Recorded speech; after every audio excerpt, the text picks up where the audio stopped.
والمطلقات یتربصن بانفسہن ثلاثۃ قروء، اور ایسی عورتیں جن کو طلاق دی گئی ہے وہ 3 حیضوں تک، یعنی 3 بار حیض آ کے وہ عورت پاک ہو جائے، وہ اپنے آپ کو نئے نکاح سے روک کے رکھے گی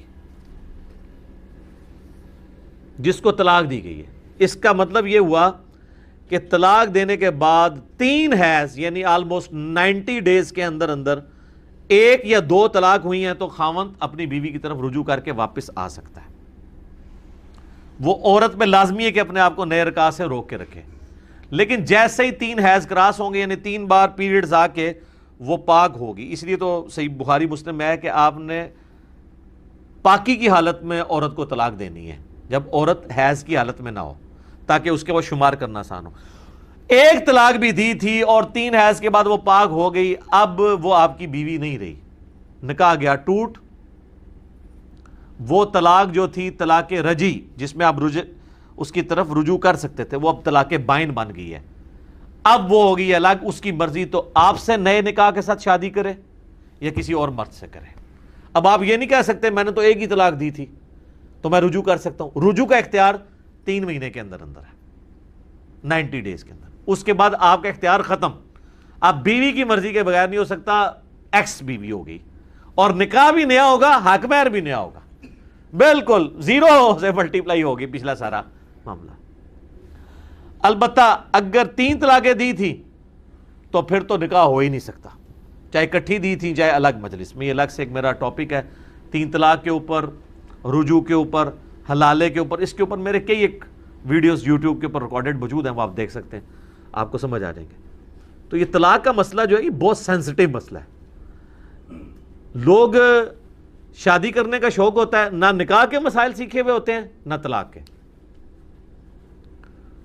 جو کام روزانہ 5 دفعہ کرنا ہے وہ بھی غلط کرتے ہیں، نماز پڑھنا جو زندگی میں کرنا ہی 1 دفعہ ہے، وہ بغیر سیکھے کیسے آ جائے گا؟ کبھی بھی نہیں آئے گا۔ تو 3 مہینے تک روک کے رکھے گی وہ عورت اپنے آپ کو، اس کے بعد مرضی اس کے ساتھ شادی کر لے یا کسی اور، لیکن 3 مہینے کے اندر وہ اپنے خاوند کو رجوع کرنے سے روک نہیں سکتی اگر 1 یا 2 طلاق ہوئی ہے۔ نہ یہ ہے کہ بدماش قسم کے سالے سامنے آ جائیں کہ ہم نے اپنی بہن کو نہیں جانے دینا، وہ آگے آ رہا ہے۔ وہ بخاری مسلم میں حدیث بھی ہے کہ وہ ایک بار اس طرح عورت جانے لگی تو سالے بیچ میں کھڑے ہو گئے، ٹھیک ہے؟ تو نبی علیہ السلام نے کہا کہ تم لوگ کون ہوتے ہو؟ اس کی مرضی ہے۔ تو اچھا اس ٹائم تو جوش میں یہ کروا لیتے ہیں نا، بعد میں 19 سالوں کی بیویاں جو ذلت کرتی ہیں نا اس عورت کے ساتھ، تو وہ کانوں کو عورت ہاتھ لگاتی ہے۔ عورت کے لیے شیلٹر اس کا خامند ہی ہے، نہ اس کے ماں باپ ہیں، نہ اس کی ایون اولاد ہے اس لیول پہ، نہ اس کے بہن بھائی ہیں، زیادہ عرصہ کو رکھ سکتا۔ اس لیے اس معاملے کو ہمیشہ کنکلوڈ کرنا چاہیے اس حوالے سے۔ تو 3 مہینے تک وہ روک کے رکھیں گی اپنے آپ کو نکاح۔ تو اس سے پتہ چل گیا کہ جو مطلقہ عورت ہے طلاق یافتہ کی عدت کتنی ہے؟ 3 دفعہ حیض آ کے پاک ہونا، یا اس کو اپروکسیمیٹلی 3 مہینے کہہ لیں۔ لیکن یہ عدت ہے مطلقہ کی۔ ایک عورت ہوتی ہے بیوہ۔ بیوہ وہ ہے جس کا خاوند فوت ہو گیا، اس کی عدت جو ہے نا وہ 4 مہینے 10 دن ہے، وہ بھی قرآن میں سورۃ البقرہ میں آئی ہے۔ بیوہ کی عدت 4 مہینے 10 دن ہے، طلاق یافتہ کی عدت 3 دفعہ پاک ہونا ہے، آلموسٹ 90 ڈیز۔ اور ایک اور عورت ہے جس نے تنسیخ نکاح کروایا ہے جوڈیشری سے، عدالت سے، جسے ہم کہتے ہیں خلا لینا، اس کی عدت 1 مہینہ ہے۔ وہ قرآن میں نہیں آئی، وہ ابو داؤد ترمذی ابن ماجہ میں آئی ہے کہ جو خلا والی عورت ہے اس کی عدت کتنی ہے؟ 1 مہینہ۔ 1 مہینے کے بعد اسے اجازت ہے۔ لیکن یہ جتنی عدتیں میں بیان کر رہا ہوں، نمبر 1 مطلقہ کی آلموسٹ 3 مہینے، نمبر 2 بیوہ کی 4 مہینہ 10 دن، نمبر 3 خلا لینے والی عورت کی 1 مہینہ، یہ سبجیکٹڈ ٹو ہے کہ وہ عورت پریگنٹ نہ ہو۔ اگر وہ پریگنٹ ہوگی تو یہ اب آ رہا ہے آگے یہ مسئلہ، عورت اگر پریگنٹ ہوگی تو اس کی عدت تب ختم ہوگی جب وہ وضع حمل ہو چکے گا، چاہے وہ 8 مہینے لگ جائیں، 6 مہینے لگ جائیں، 9 مہینے لگ جائیں، اور چاہے 1 دن بعد ہو جائے، یہ بھی یاد رکھیے گا۔ قرآن نے ریلیکس کیا ہے کہ جو حاملہ عورت ہے نا اس کی باقی ساری عدتیں ختم ہو جائیں گی اگر وضع حمل ہو جائے. ایون آج اس کا خامن فوت ہوا ہے نا اور شام کو اس کے ہاں اولاد ہو گئی, اس کی عدت ساتھ ہی ختم. نہ اب اس نے خامن پہ سوگ کرنا ہے 4 مہینے 10 دن کا, وہ بھی ختم. اللہ نے اسے اجازت دی کیونکہ ظاہر ہے اس کو اللہ نے ایک خوشی دی ہے نا, تو اب خوشی اور سوگ پیرلل میں تو نہیں چل سکتے نا, تو اس نے اس کی دیکھ بھال بھی کرنی ہے. بس وہ 40 دن کے لیے اپنے آپ کو روک کے رکھے گی جتنی دیر وہ والا معاملہ ہو, اس کے بعد وہ نیا نکاح بھی کر سکتی ہے. تو جو حاملہ عورت ہے, چاہے وہ مطلقہ ہے, چاہے وہ بیوہ ہے, چاہے اس نے خلا لیا ہے, اس کی عدت جو ہے وہ وضع حمل ہوگی, وہ اس کے اوپر ڈیپینڈنٹ ہوگی. پھر وہ باقی ساری چیزیں ختم ہو جائیں گی, پھر اس کے اوپر یہ والا فارمولہ لگے گا. اور یاد رکھیے گا, مطلقہ عورت تو اپنے خاوند کی طرف رجوع نہیں کر سکتی اگر 3 طلاقیں ہو گئی ہیں, لیکن جس عورت نے خلا لیا ہے تو خلا طلاق کے ایکویلنٹ نہیں ہوتا اگرچہ اس سے نکاح ختم ہو جاتا ہے, تو دوبارہ وہ اسی خاوند کے ساتھ نکاح کر سکتی ہے. وہ مسند امام شافعی میں حضرت عثمان غنی کا فتویٰ موجود ہے کہ اگر عورت نے خلا لیا ہے تو وہ اپنے اسی خاوند کی طرف واپس جا سکتی ہے, ادروائز تو حلالہ ہو جائے گا نا. اور حلالہ بھی وہ کرنا اور کروانا تو لعنت ہے, سنن ابن ماجہ میں حدیث ہے, حلالہ کرنے والے اور کروانے والے پہ اللہ کی لعنت ہے. وہ نیچرل حلالہ اگر ہو جائے کہ اس نے کہیں اور شادی کی, بائی چانس وہ خاوند بھی مر گیا یا اس نے بھی طلاق دے دی, پھر پچھلے خاوند کی طرف آ سکتی ہے, وہ آگے آیات آ جائیں گی. پری پلان حلالہ یہ حرام ہے. اسی طریقے سے حرامہ بھی حرام ہے کہ طلاقیں تو دے دی تھی, آپ فتوے لیتے پھر رہے ہیں. بھئی 3 طلاقیں ہوئی, بات ختم ہو گئی. 3 طلاقیں دے کے بھی لوگ پوچھ رہے ہوتے ہیں اب کیا کرنا ہے. ایون یہاں تک بھی ہمیں یہاں پہ فون آتے ہیں کہ جی 1 طلاق دی تھی سال پہلے, دوسری دی تھی 3 مہینے پہلے, اب تیسری بھی دے دی ہے, تو اب کیسے رجوع کریں. بھئی اب تو حرامہ کروانے والوں کے نزدیک بھی حلالہ نہیں, اور کچھ بھی نہیں ہونا. اور یہاں حلالے والے مولوی بھی ہیں جو حلالے نکلواتے پھرتے ہیں, یہ تو حرام ہے, لعنت فرمائی ہے نبی علیہ السلام نے. تو یہ سارے مسائل میں نے اس میں کور کر دیے. باقی میرا یوٹیوب پہ کلپ آپ دیکھ لیں, نکاح, طلاق, رجوع اور حلالہ, ان تمام ٹاپکس کے اوپر, اور خلا. وَلَا يَحِلُّ لَهُنَّ أَن يَكْتُمْنَ مَا خَلَقَ اللَّهُ فِي أَرْحَامِهِنَّ, اور ان کے لیے ہرگز یہ حلال نہیں ہے کہ جو اللہ نے ان کے رحم کے اندر جو پیدا کر دی ہے چیز, یعنی اگر وہ پریگننٹ ہو چکی ہیں, حاملہ ہیں, تو وہ اس کو چھپائے, یہ اس کے لیے حلال نہیں ہے. ان کننا یؤمننا باللہ والیوم الآخر, اگر وہ واقعی اللہ اور یوم آخرت پہ ایمان رکھنے والی عورت ہے. کیونکہ اب یہ تو آج کل ہے نا, آج کل بھی ٹیسٹنگ کے بغیر تو نہیں پتہ چل سکتا. شروع کی اگر پریگنینسی ہے 1 مہینے کی, ایون 2 مہینے کی, تو عام بندہ تو جج نہیں کر سکتا. اس عورت کو تو پتہ ہے, اور وہ چھپا جائے اس چکر میں کہ میں نیا نکاح کر لوں, کیونکہ اب اسے پتا ہے کہ یہ 2 مہینے ہیں تو اب مجھے مزید 6-7 مہینے انتظار کرنا پڑے گا وضع عمل کا, پھر میں نیا نکاح کر سکتی ہوں. تو وہ اس چکر میں بچانے کے لیے جھوٹ بول دے, تو اب مجھے بتائیں وہ جو اولاد ہوگی تو وہ خود بھگتے گی. اب بعد میں اولاد ہوگی تو وہ مرد اس اولاد کو آن کرنے سے انکار کر دے گا, میرا بچہ ہی نہیں ہے, تو کدھر. اور دوسرا وہ مرد اس کو آن نہیں کر سکتا کہ وہ اس کا بچہ ہے بھی نہیں ہے. تو بڑی کمپلیکیشنز آ جائیں گی. اس لیے جو عورت پریگننٹ ہے وہ جب تک وضع حمل ہو کے اس کے بعد بھی جو 40 دن ہے آلموسٹ وہ گزر نہ جائیں, وہ نیا نکاح نہیں کر سکتی, ورنہ تو ایشوز کھڑے ہو جائیں گے.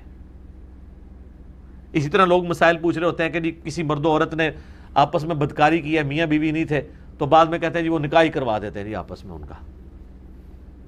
تو نکاح کروانے سے بھی وہ جو نکاح سے پہلے والا معاملہ ہو گیا, اگر پریگنینسی ٹھہر گئی ہے تو وہ بچہ تو اس مرد کا شمار نہیں کیا جائے گا, وہ تو آؤٹ آف ویڈ لاک پیدا ہوا ہے. تو یہ سولوشنز نہیں ہیں, ان معاملات کو پہلے دیکھنے کی ضرورت ہے. تو جو عورت اللہ اور یوم آخرت پہ ایمان رکھتی ہے نا, اسے جواب دہی کا اگر خوف ہے, وہ کبھی بھی حرکت نہیں کرے گی کہ وہ اپنی پریگنینسی کو چھپائے. وَبُعُولَتُهُنَّ أَحَقُّ بِرَدِّهِنَّ, اور ان کے خامند زیادہ حقدار ہیں ان کی طرف لوٹایا جائے ان کی عورتوں کو. یعنی 1 طلاق یا 2 طلاقیں دی تھیں, اب بعد میں مرد کو احساس ہوا, اس نے معافی مانگ لی, کوئی ٹیکسٹ میسج کر دیا, گوڈے گیٹے پکڑ لیے, تو اب وہ سالے بیچ میں سالے بننے کی کوشش نہ کریں. بلکہ اللہ تعالیٰ ہمارا ہے کہ اس عورت کا حق ہے کہ وہ اپنے اس خامند کی طرف لوٹائی جائے. ایون 3 مہینے بھی گزر گیا، اب عورت آزاد ہے، چاہے اس خامند سے شادی کرے یا دوسرے سے، اگر 1 یا 2 طلاقیں ہوئی تھی. تو اب وہ خامند پہلے والا جو تھا وہ بیوی سمجھتی ہے نہیں میں اسی سے ہی دوبارہ نکاح کر لیتی ہوں. اب سالے آگے کہ نہیں فلاں مرد ہم نے ڈھونڈ لیا ہے بہت اچھا، اس سے بہتر ہے. تو اللہ تعالیٰ نے اس کا جواب دیا کہ نہیں، وہ جو پہلا خامند ہے وہ اس کا زیادہ حق ہے کہ تم اپنی ان عورتوں کو اس کی طرف لٹاؤ. لیکن یہ اللہ نے ترغیب دلائی ہے. وہ خامند نہیں دعویٰ کر سکتا کہ جی میں قرآن میرا حق آیا تھا میں انہوں چکے بھی لے جاؤں گا. نہیں، یہ اس صورت میں جب وہ عورت چاہے کہ میں اس خامند کی طرف جاؤں. پوائنٹ ٹو بی نوٹڈ، وہ اپنا حق 3 مہینے کے بعد ختم کر چکا ہے، اس کے بعد یہ کام نہیں وہ ڈال سکتا. تو یہ گھر والوں کو سمجھایا جائے کہ ان کے خامند زیادہ حقدار ہیں ان کی طرف لوٹائے جانے کے. فی ذالک ان ارادوا اصلاحا، اگر اس مدت میں وہ اصلاح کا ارادہ کریں.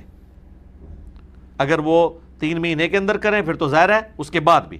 وَلَهُنَّ مِثْلُ الَّذِي عَلَيْهِنَّ بِالْمَعْرُوفِ، اور اسی طرح ان کے بھی حقوق ہیں، یعنی بیویوں کے بھی حقوق ہیں اپنے مردوں کے اوپر دستور کے مطابق، لیکن ایک ایکسیپشن کے ساتھ.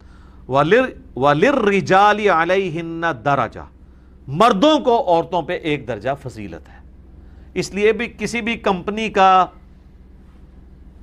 CEO تو ایک ہی ہو سکتا ہے، ڈائریکٹر ایک ہی ہو سکتا ہے، ڈپٹی ڈائریکٹر آپ جتنے مرضی بنا لیں. ایک کمپنی کے 2 پیرلل میں مینیجرز نہیں ہو سکتے جو اوورال جنرل مینیجر کی، نیچے تو آپ جتنے مرضی بھرتی کر لیں، اوورال چلانے والا ایک ہی ہوگا. تو یہ کام نہیں ہو سکتا. تو چونکہ خاندانی ایک پورا نظام ہے، ایک ادارہ ہے، تو اس کا ہیڈ اللہ نے مرد کو بنایا. لیکن ہیڈ یہ نہیں ہے کہ بدماشی کرے گا، وہ تو پھنس گیا ہیڈ بن کے. بخاری مسلم میں حدیث ہے تم میں سے ہر شخص مسئول ہے، اس سے اس کی رعیت کے بارے میں پوچھا جائے گا، وہ اکاؤنٹیبل ہے. پھر آپ علیہ السلام فرمایا کہ ایک مرد جو ہے وہ 20 بچوں کا مسئول ہے اللہ کے حضور، پوچھا جائے گا اسے نینو نفقہ دیا ہے کہ نہیں. اور ایک عورت مسئول ہے اللہ کے حضور اس حوالے سے کہ وہ یعنی اپنی غیب میں اپنے خامند کی غیر موجودگی میں اپنی عزت کی اور اس کی اولاد کی پرورش صحیح کر رہی ہے نہیں کر رہی. پھر فرمایا گیا حکمران کی ذمہ داری ہے وہ اپنی رعایا کا. حکمران تو مارا گیا جی، یہ تو آپ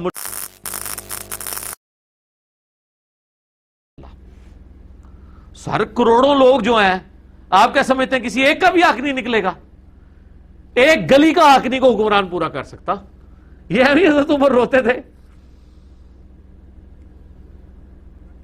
سب سے بڑی مصیبت میں حکمران ہے. آپ کو تو 4 بچے ہوں گے، 2 یا 3 بیویاں ہو جائیں گی نا، گنو گے تو 10 تو کٹ بندے ہی بڑھیں گے جن کا آپ نے حق دینا ہے. لیکن حکمران آج کے دور میں تو کروڑوں لوگوں کا اس نے حق دینا ہے، مارا جائے گا.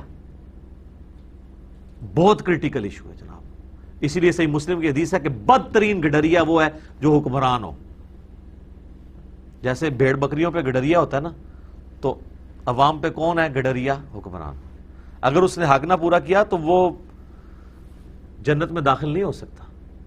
بڑے کریٹیکل ایشوز ہیں جی. ویسے کسی کو جناب وردی پہننے کا، شیروانیاں پہننے کا اور بڑے بڑے ٹائٹل لینے کا شوق ہے، وہ ضرور لیتا رہے، لیکن یہ سب اس دنیا تک ہے، بعد میں تو مارے گئے. سیدھی سی بات ہے، الا ماشاء اللہ. تو مرد کا درجہ ہے، لیکن درجے کا مطلب یہ نہیں کہ بدماشی اس نے کرنی ہے، وہ اس نے اپنے حقوق پورے کرنے ہیں. واللہ عزیز حکیم، اور اللہ تعالی غالب ہے، حکمت والا ہے.